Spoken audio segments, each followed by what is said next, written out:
حضرت علی رضی اللہ تعالیٰ عنہ نے نبی کریم صلی اللہ علیہ وآلہ وسلم سے عرض کی، یا رسول اللہ صلی اللہ علیہ وآلہ وسلم، مجھے کوئی ایسا طریقہ بتائیں جو اللہ تعالیٰ کے قریب ترین اور اس کے بندوں پر آسان ترین اور اللہ تعالیٰ کے نزدیک افضل ترین ہو۔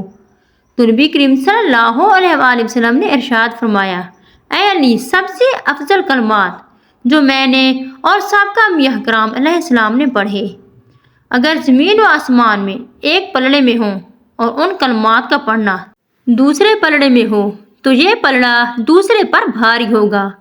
زمین پر جب تک ان کلمات کو پڑھنے والا ہے قیامت نہیں آئے گی۔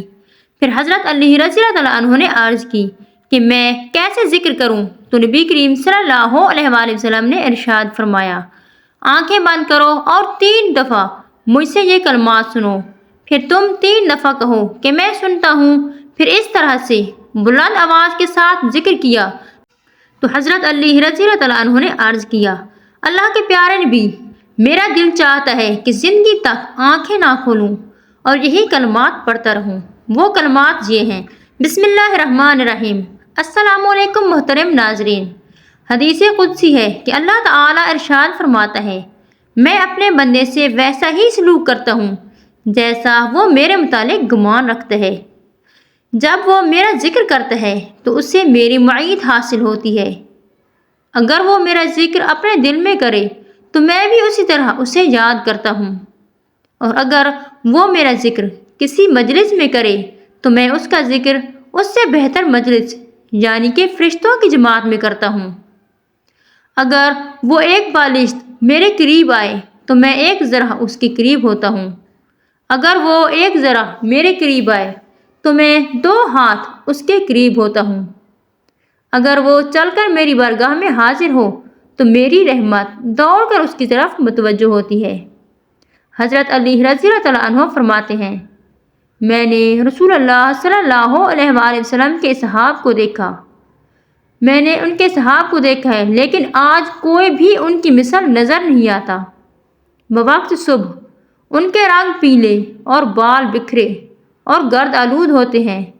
رات بھر اللہ کے حضور صلی اللہ علیہ وآلہ وسلم سجود و قیام میں رہتے، قرآن کریم کی تلاوت کرتے اور سجود و قیام سے تسکین اور راحت حاصل کرتے، اور صبح ذکر الہی کرتے اور اس طرح حرکت کرتے جیسے ہوا میں درخت حرکت کرتا ہے۔ ان کی آنکھوں سے اتنے آنسو روا ہوتے کہ خدا کی قسم ان کے کپڑے تر ہو جاتے۔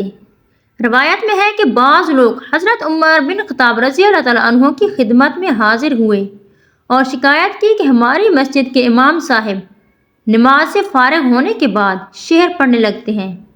آپ رضی اللہ تعالیٰ عنہ نے فرمایا، وہ کون ہے؟ عرض کی گئی کہ فلاں شخص ہے۔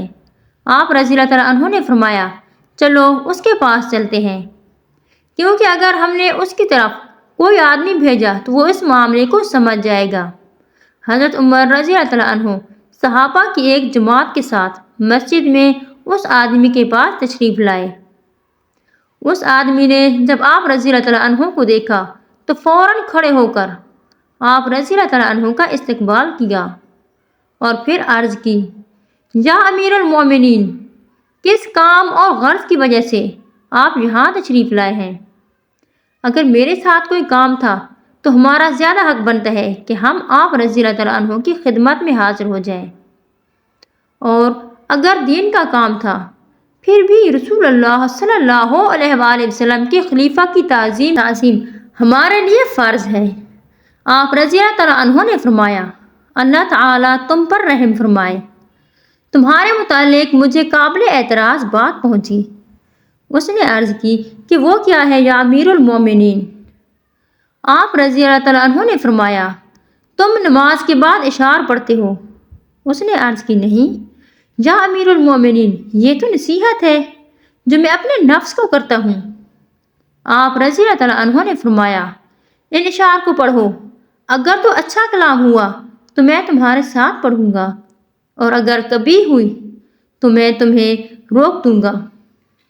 وہ اشعار یہ ہیں کہ میں نے اپنے دل کو جب بھی ہجر کے بارے میں جھڑکتا ہوں تو مجھے تنگ کرتا ہے۔ میں دیکھتا ہوں کہ وہ ہر وقت اپنی سرکشی میں غافل ہے۔ حتیٰ کہ اس نے مجھے پریشان کر دیا۔ اے برے ساتھی، یہ کیا بچنا ہے کہ اسی طرح عمر کھیل کود میں ضائع ہو گئی۔ جوانی مجھ سے جدا ہو گئی اور کوچ کر گئی، قبل اس کے کہ میں اس سے کوئی حاجت پوری کر لیتا۔ اس کے بعد اب مجھے فنا کی امید ہے۔ بڑھاپے نے میرے مطلوب و مقصود کو مشکل کر دیا ہے۔ ہلاکت میں ہو میرے نفس کی، میں نے اسے کبھی نیکی کے کام میں اور نہ ہی ادب کے کام میں دیکھا ہے۔ اے نفس، نہ تو رہے اور نہ تیری خواہشات، اپنے مولا کا خیال رکھ، اس سے خوف کھا اور اسی سے ڈر۔